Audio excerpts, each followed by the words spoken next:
did in this film was also interesting because he never really showed the murders. You just see somebody pointing a gun and the person screaming no no, and then it blacks out and you hear the gunshot, and then he comes back to the picture. So he never shows the blood spattering or anything like that, because he was very, very compassionate on the audience in that way, that he didn't, show the nasty part. He black screen, gunshot sound, and then you come back and the person's lying on the ground and they're dead. Okay. But really interesting also, again, because of my whole topic, things that I've been talking about.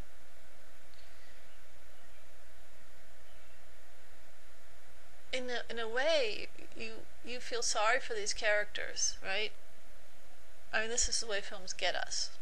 You develop the character to some point, and in a very, very short space of time, the director, Mr. Kobayashi, developed the character of two people who get killed.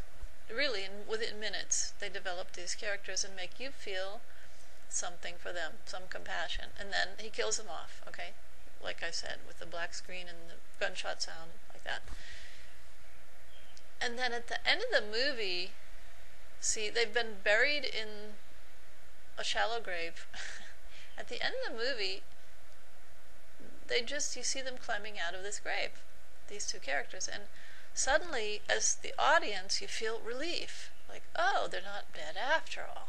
They got out of this grave. They climb out of the grave, and then the woman starts talking to the man, and he says, maybe we should get married. And he's like, oh, what, are you nuts? And she's saying, no, we should get married, and we should live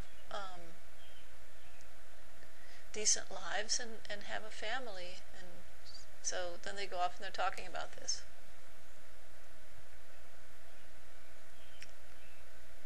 So, yeah, at the end, some of the characters who die actually get up and walk again. Now, at the very end of the movie, the last guy alive shoots himself, but I don't remember if he gets up and walks around or not. That was the person who is actually supposed to be the good guy, the cop, who turns out to be also a bad guy. So, good and bad we have to transcend.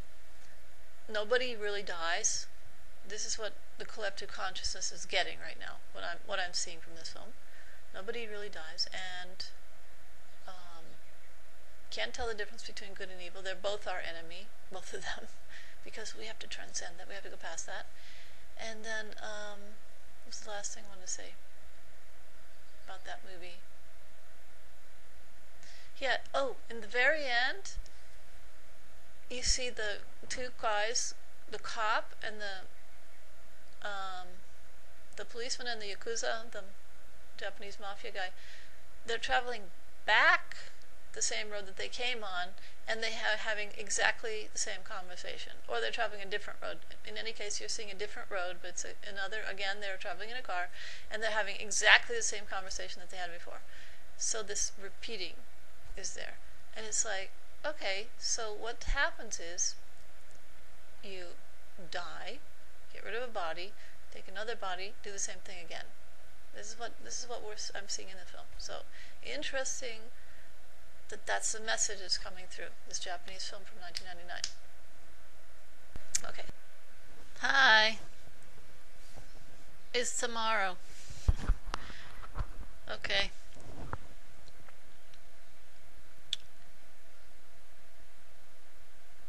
I just wanted to tell something. I want to say something about that film, The Curious Case of Benjamin Buttons, because I noticed something that the director did, which I thought was rather tedious, and as it turns out, upon examining it further, I realized it's absolutely not the truth.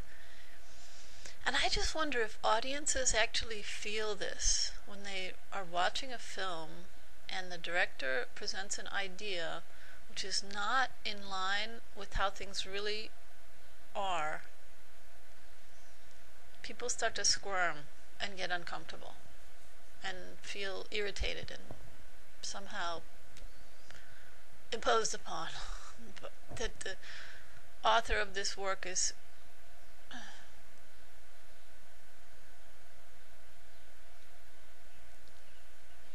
proselytizing in a way for his opinion about reality. So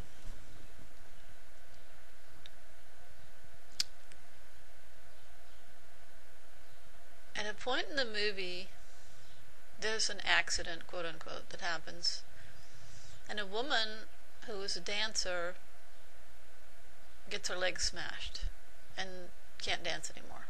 Okay. And in the movie, this is played up as a really big tragedy, and basically I have to say I really didn't like the whole film, but but since we're doing this as an exercise, and I'm not doing a film critique here, but I'm just trying to illustrate something, which is what's going on in the collective consciousness about life, about quote unquote reality. And in the Benjamin Buttons film, I don't know if you've seen it, a guy is born as an old man and dies as a baby.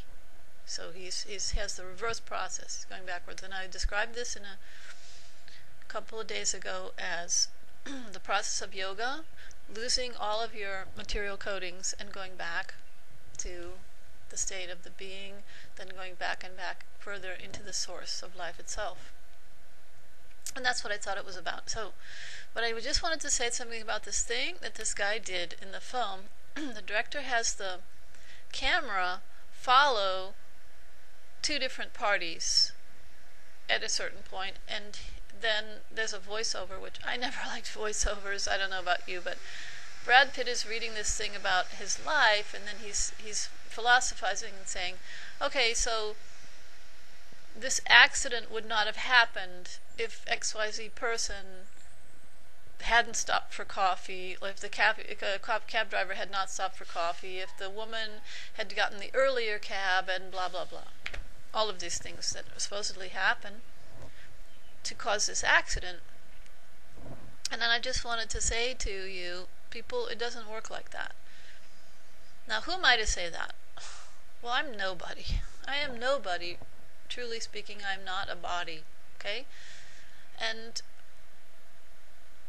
I just want to tell you something about what was happening when I was living in Berlin.